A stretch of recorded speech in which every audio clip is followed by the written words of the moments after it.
Hey guys, I am going to do my April wrap up right now. I'm actually kind of excited because it is currently, while I'm filming this, May 1st. I know. And I have not posted my March or April. Oh wait, I guess this is the April, so it doesn't matter. I haven't posted my March wrap up yet. I have also filmed it. So I'm feeling kind of good that I'm like getting, you know, I'm at least filming the videos in an appropriate time. So hopefully I will like edit and post in a kind of appropriate time too. Fingers crossed. I'm not promising anything.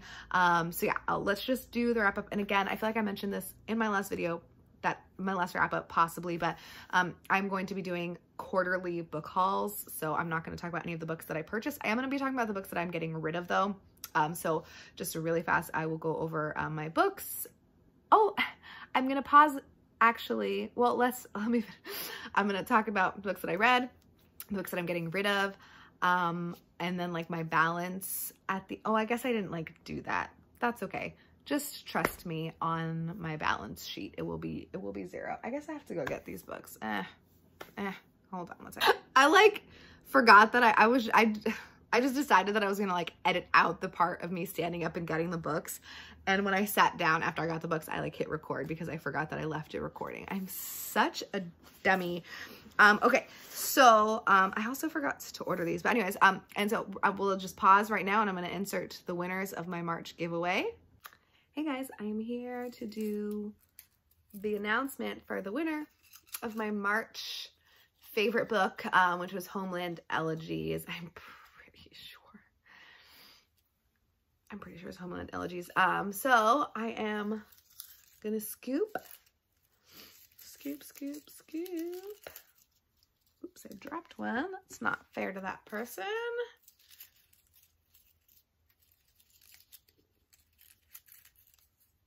Okay. All right, Jay Tanaka, you are the winner. Please send me a message. I have my Instagram linked below and my Goodreads linked below, so you can send me a direct message on either of those platforms, because I don't think that you can send messages via YouTube anymore. So yay, congratulations. I hope you like it. And to the rest of the video, congratulations to the winner. Yay. I have no idea who you are right now, but I'm excited for you. Okay, so I also forgot to order these, so just one second.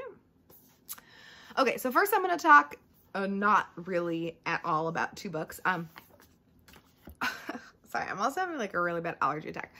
So I read this for BookTube Prize, so I can't talk about it. So that's not going to be included in the rest of this video. And then also I read Even This Page is White by Vivek Shraya, but I read this for something else and I actually don't remember because I read it so fast. I remember that I liked it, but I want to give you more information than just I liked it. So I'll reread this because again, I'm doing like I'm trying to do like a little community kind of building project that I am failing at so far. So more on that later. I did read this though in the month of April and I did like it while I read it, and then I will reread it again and give you more info.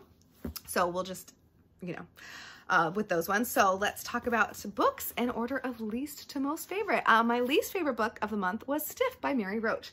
This was horribly disappointing to me. I read this for my book club and I was super pumped. I have wanted to read a Mary Roach book for forever. I own Gulp and Packing for Mars. I've wanted to read this specific one for extra forever because I'm really interested in dead bodies and like, you know, human decomposition and like, I don't know, I'm super into all of it. I like to know things about like the body, including what happens after we die. And so I was really looking forward to this, and I just thought this was horribly boring. First of all, I'm at the very beginning. I mean, I think she does talk about it later, but like I feel like there's not enough like mention about the horrible thing that have been done to like people of color in this country with regards to dead bodies, especially with that new thing that just came out about the young girl's remains being used as like a teaching, you know, tool at I think it's the University of Pennsylvania, or I don't remember, but she was, you know, a victim of the bombing on the MOVE people. I can't remember what they're called, but basically a little girl was murdered by the government and her bones have been used for a teaching purpose without her parents' knowledge or consent. And anyways, there's lots of horrible things that we have done in this country. And I'm not trying to say that we also haven't done, you know, bad things to the body. Like, and by bad things, I mean, you know, things without people's consent. Consent to me is number one, most important. Consent. And, you know, back in the day, obviously you couldn't really do that the same way that you can. I don't know. You could. There's no excuse. Anyways, the point is that I don't think that she discussed that really nearly enough. I think it's like briefly mentioned. She starts off the book by like comparing a dead body or being dead to being on a cruise ship, which I just don't think is funny. I feel like other people in my book club thought it was funny, and I feel really bad. I was trying not to be too much of a jerk about it because like I just think that Mary Roach is not funny. I think she was trying really hard to be funny in this book, and it did not work for me. And I also think that she was really judgmental. There's lots of bits and bobs where she's like, oh, or the only thing that I can think of off the top of my head is where, you know, there's a person who has a doctorate and she's like, oh, they're like a doctor, but not like the medical kind, you know, the kind that has a PhD. And it's just like, that person worked really hard for their doctorate. Can you not dismiss them just because they're not a medical doctor? Like, there's different types of doctors and doctorates. Like, that term wasn't used for medical professionals until like way after it was invented as a word, or like, you know, used. Anyways, I'm getting like really hot and bothered. And also, there's too much dead animal talk. There's too much alive animal talk. Can someone explain to me why it's more morally acceptable to torture an animal that's been anesthetized over a dead piece of flesh? Like, I understand we all have different like beliefs, and I'm not trying to say like if you are a religious person and you hold a certain value to like the corpse because you think that it means something in a more like, that's great and fine. You do that. But there are people like me who are willing to give up our bodies for you to do whatever to them in the name of science. Obviously not literally whatever, but it just makes no sense to me, like how you can torture animals in the name of science. Like, I just am not down. So yeah, there was a little bit too much description of that. And again, I know that that's a thing that's happened and I understand, but that's not what I signed up for when I chose to read this book. I did not sign up to read about how we use pigs and whatever and blah, blah, blah. That's not what I wanted to read. If I wanted to, then I would have picked up a book about animal abuses in scientific, you know, research or whatever, but that's not the book that I picked up. Yeah. And in general, I just thought it was boring. I don't know. I feel like a lot of the stuff I kind of already knew maybe. And there was a lot of interesting, I did think actually that chapter was super interesting, Beyond the Black Box, about it was kind of like an investigative chapter about trying to find out, you know, what caused a plane crash, based on like the patterns of death and like how like, you know, if the person died like on impact or if they died from falling, because if someone falls a great length, even if they just hit water, like all their organs will be like messed up. So I don't know. I thought that was super interesting. And there were a lot of like little facts that I found interesting, but in general, I thought it was boring and not funny, and she tried too hard. So there's my hot take. Yeah, I just think that she was just trying too hard. I will say I was going to DNF the other two books that I have of hers, but one of the girls in my, one of the ladies in my book club said that this is not like her, I think this might be her first book, and she said that her other books are better. So I'm going to give her one more shot. I'm going to do Gulp because, or maybe I should read Packing for Mars because I am a nurse. And so I'm wondering if that's part of like my annoyance, but I don't know anything about space. So I should read Packing for Mars because that will probably be less likely to annoy me. Yeah. Whatever. Okay. So then my next book, so the rest of these books I like, so I think I gave that 2 stars. Cause again, I didn't hate it. I feel like I'm just annoyed because I don't feel like other people are like saying the things that I think about the book. So that's why I'm all like annoyed, because I feel like everyone loves that book so much. So the next book that I have is Sor Juana Inés de la Cruz, translated by Edith Grossman, and this is Selected Works. The only reason this is like my next book and not like further up, first of all, again, I liked most of the other books. I think I gave this 3 stars, maybe 3.5, but it's mostly just because like I didn't get a lot of it. I had my classic thing with poetry where it's really difficult for me to understand it. Like the language is really beautiful, but I just like, I can't understand like if there's a deeper meaning to it. Like I just am not getting it. There is one that I tabbed. I'm doing this new thing. I forget who, I think it's, oh my gosh, I don't remember what her name is from Onyx Pages. I think it was her, but she's talking about like annotations and like putting stickers in books and stuff and washi tape. So anyways, I put washi tape like on the edge to kind of like mark, because the little flaps really annoy me because I think they get caught. So I'm really into doing that when I want to mark a page. So this one, Redondilla 92, I really liked. And so I'll read it at the end. Oh no, I won't, it's too long, but it's basically, I'll just read you like what this little blurb about it is. She proves the inconsistency in the pleasure and censure of men who accuse women of what they themselves cause. So I feel like even just saying that, like it's a little, and I wish that there was a, oh gosh. You occupy the same place, whether favored or disdained, complaining if women are cruel and mocking them if they love. You think highly of no woman, no matter how modest. If she rejects you, she is ungrateful. If she accepts, unchaste. So anyways, this particular poem I like loved, and I want to have it like printed and put on my walls. I loved it so much. And so I do think that there's a lot to be gained from reading this and from reading this author in particular. I'm just kind of stupid. Stupid is not the right word. My brain thinks in like very concrete ways. I'm not good at, you know, that like higher thinking, I guess. I also really liked the prologue to the what is it called? Divine Narcissus and Allegory. I don't know, but that one was really, really good too. So I did really like this. It's just, it was hard for me personally because I think I'm a little bit of a dum-dum. The next book that I have is Bad Love by Mame Blue. I did do a full review of it, and hopefully it will be up by the time this comes out. I really enjoyed this. I gave this 3 or 3.5 stars. A romance book. I don't know. It's like in the genre of like contemporary romance chick lit, and I did actually really like it. So I will link my review below. The next one that I haven't talked about is We Love You, Charlie Freeman by Caitlin Greenidge. And oh my gosh, y'all, this was a weird book. I read this for the Black Chick Lit podcast. I kind of actually want to, I don't know if they take recommendations, but I kind of want to recommend Bad Love to them.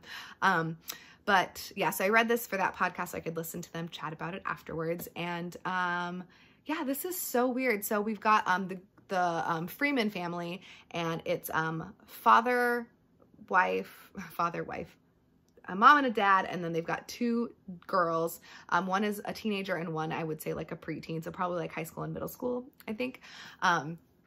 And most of the story we're getting is from Charlotte's perspective, who is the teenage daughter of this family.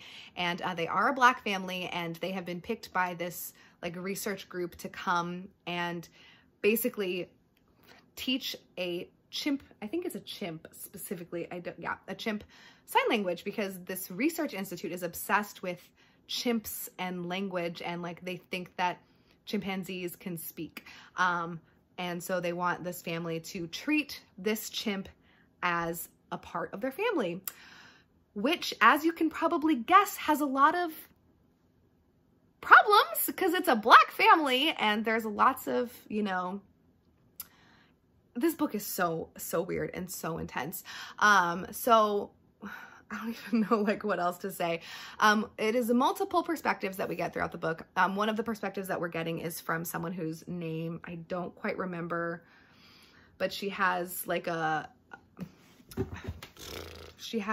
special like name. She's part of this group of people, and so she's given a name that she picks out of the Bible basically. And so it's following her parents have died, and so she is basically interacting with this white British man who works for this research institute, whose name I also can't remember, though, the Tunnybee Institute. He works for the institute, and he basically kind of like sweet talks her and tricks her into posing for him. And there's a lot of horrible stuff that happens in this book. Like racially, it is like really, there's a lot of tension. I don't know where exactly we are in the country with this book. I don't know like what state we are, but it's an area where there is like the black town and then the white town right next to it. Or maybe it's like a white like township with like a black I don't quite remember. All I know is that she starts the school at the Tunnybee Institute. And the Tunnybee Institute is run by white people, and it is in the white part of town. But because she lives in the Tunnybee Institute, she goes to the high school that's in that same like district. And so they're like, oh, you must live over there because she's black. And she's like, no, I live here. And like literally everyone says that. And it's also really interesting because she becomes friends with, there's one other black girl. There might be other black people in the school, I'm not sure, but there's one other black girl that she becomes like really good friends with. And it's really interesting watching like her interact with this girl that she becomes friends with and her mom, because the mom and the friend, I'm going to put friend in quotes, there's a little bit more of a friendship happening, but anyways, they both have like very distinct views of things. It's really interesting. It's super weird too. It was a pretty fast read.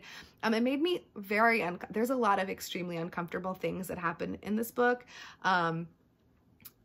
But in general, I thought it was really good. When they were talking about it in the podcast, I think they were mentioning that it's supposed to be like a dark, like humor kind of book. I did not particularly find anything funny. I feel really bad for the younger daughter. I think her name is Callie. Yeah, Callie. She is just like completely ignored by her whole family and like develops an eating disorder because of it. And describes like Charlie the chimp is the only person that gives her any love and affection and attention. And this chimp is also like whacked out. There's a lot of stuff happening in this book. I would really recommend it. I probably gave it 3.5 stars. I don't know if I rounded it up or down, but if you're into just like, I don't know, just like what's a regular book? You know, it's not like pop fiction, but it's not like pretentious either. It's just a normal book. I don't know what you would call that. It's just fiction, but so weird. Made me really uncomfortable. And then there's a lot of tension between Charlotte and her friend, because her friend is like, they're making you live with a chimp, like that's super racist, and like you need to call them out, and like you need to do all this stuff. And so it's like really intense, but like her parents are really into this because her mom is really into sign language. And it's really difficult. It's really good. I would recommend. The next one that I have is The Immortal Life of Henrietta Lacks by Rebecca Skloot. I feel like I was on a theme, but I wasn't. This just accidentally happened. This was, I think, my book club's pick for the month of February, and I just didn't finish it in February, so I finished it at the very beginning of April. I didn't look at it, I guess, at all in March. And I feel like everyone knows what this book is about, and I loved this book. I thought it was so good. I thought it was really informative. I knew about HeLa cells. I had heard about HeLa cells and, you know, all that stuff. And I knew about Henrietta Lacks, but I did not realize that they were the same entity. And it's really, really interesting because you kind of like forget that you know things, you know? And so like listening to people and, it's really interesting because you kind of take for granted a little bit, like the knowledge that you have. Like, I'm so lucky that I have like, you know, the medical knowledge that I have. And so it's painful to see and hear about how these people, the Lacks family, have been like abused. I don't know, maybe it isn't overstepping, but I feel like mistreated at a minimum for sure.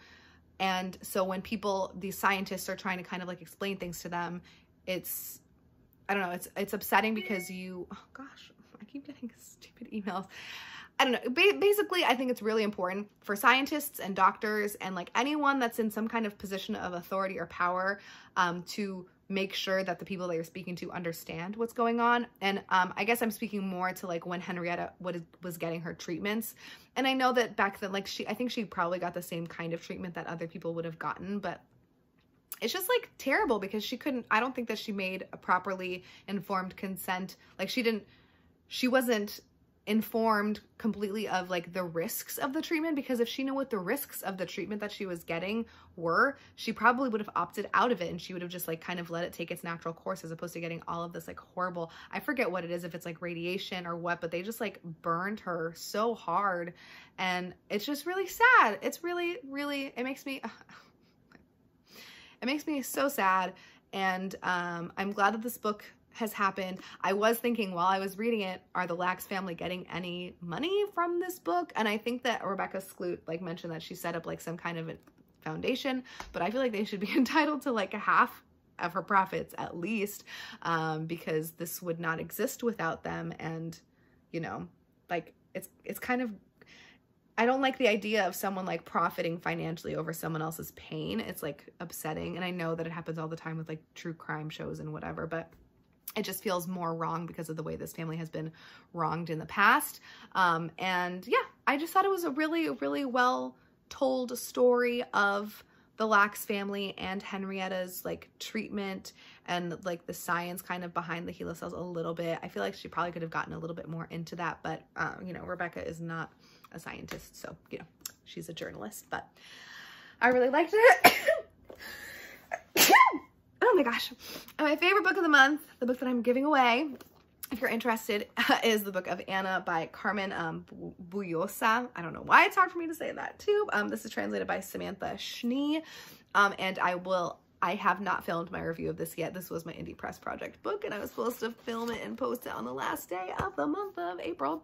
But I will 100% do it later today or tomorrow. And yeah, I loved this. I thought it was so good. So I will link it below if you're interested. But it is super weird and there is a lot that I have to say about it. So I'm not really going to go into it right now because I will do a review. Okay, so those are the books that I read. I read 8 books in the month of April, and I purchased 24 books. I don't know what happened. I mean, I did have to. I chose to buy the books for the BookTube prize. So that's 6 there. And then I think what happened is that I accidentally bought like Invisible Cities project books for like 2 months out because I got like really excited while I was searching.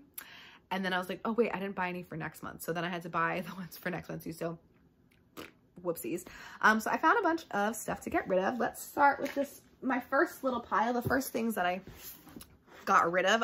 The Dan Brown books, the Angels and Demons and the Da Vinci Code. I don't really have any interest in reading these. And if I feel like it in the future, I can just get them again, probably super cheap. I got this, actually my first boyfriend ever, his mom gave this book to me. I should make sure there's no like pictures or anything in here that I would want to keep. That's fine. Yeah, I just, this is not my kind of thing. On a very similar note, I'm tossing The Client by John Grisham. I don't know, I might potentially be interested in reading this, but I just don't think so. So bye-bye. Then I have also decided to get rid of this, Z, a novel of Zelda Fitzgerald by Therese Ann Fuller. This is just like the kind of book that is just like not for me. I think like these historical fictions, plus like I don't like the idea of like a fictionalized retelling of a real human. Like just give me a biography or something.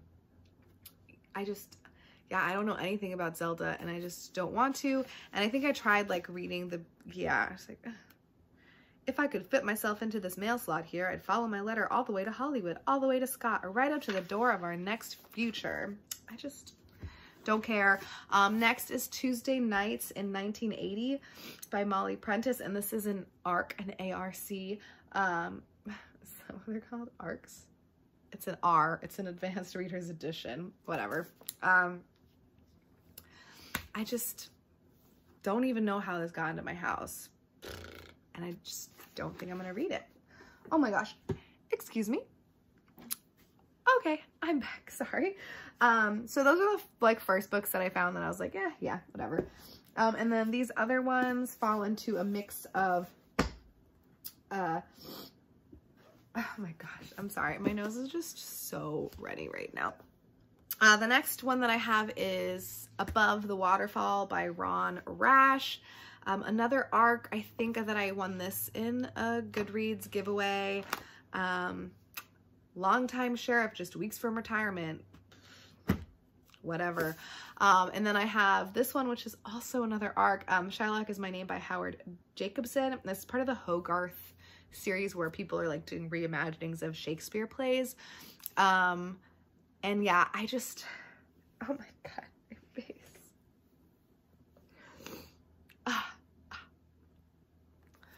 Sorry, I'm just like having a really bad allergy attack. So anyways, this is a retelling of The Merchant of Venice, and I just have never read anything by this book. By this author. I've never read The Merchant of Venice. And nothing about this like particularly intrigues me. And this is another one, I think, where it's like, I think, I don't know. I might want to read this in the future, but it's an ARC. I got it for free, so whatever. Then, oh, another ARC, What You Break. I have too many ARCs on my shelves that I think I might have picked this one up voluntarily, but I don't want to read this.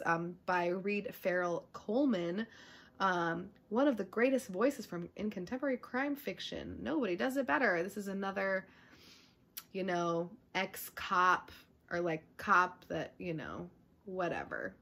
I just don't care. Why would I read that when I could read something, you know, I mean, more things like this, basically. It's a no-brainer. Then I have this, I think I picked this up at my dad's house, Witchery Tales, Adam Lyle's Witchery Tales. So it's like supposed to be like a vampire, the darker side of old Edinburgh. And I just don't care. Like, I probably could read that in a minute, but why waste my time? And then I have this one. I tried to read this a while ago, Further Adventures in the Restless Universe by Dawn Raffel. I picked this up as a complete cover buy, and I did try to read it, I think like a year or two ago, and I DNF'd it, but I DNF'd it with the intention of trying again. And so I picked it up and I tried reading the first page, and I'm just like, this writing is just so bonkers. It's not for me. Then I've got, I think the rest of these are nonfiction. I have Our Kids, The American Dream in Crisis by Robert D. Putnam. I did win this in a Goodreads giveaway.